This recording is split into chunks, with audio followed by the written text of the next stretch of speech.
পিরোজপুর জেলা মঠবাড়িয়া উপজেলা জাতীয় মৎস্য সপ্তাহ 2025 উদযাপন হয়েছে। অভয় আশ্রম গড়ে তুলি, দেশি মাছ দেশে ভরি এই স্লোগানকে সামনে রেখে 18/8/2025 তারিখ মঠবাড়িয়া উপজেলা পরিষদ চত্বরে জাতীয় মৎস্য সপ্তাহ উদযাপিত হয়।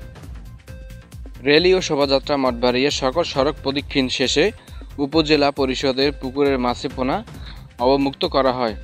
এ সময় আব্দুল কাইয়ুম উপজেলা সিনিয়র মৎস্য অফিসার মোজাম্মেল হকের সভাপতিত্বে অনুষ্ঠান শুরু করা হয়। এ সময় প্রধান অতিথি হিসেবে উপস্থিত ছিলেন আব্দুল কাইয়ুম উপজেলা নির্বাহী অফিসার মঠবাড়িয়া পিরোজপুর। আর উপস্থিত ছিলেন প্রাণী সম্পদ কর্মকর্তা বিনেশ চন্দ্র। উপস্থিত ছিলেন আব্দুল হালিম ওসি তদন্ত মঠবাড়িয়া থানা।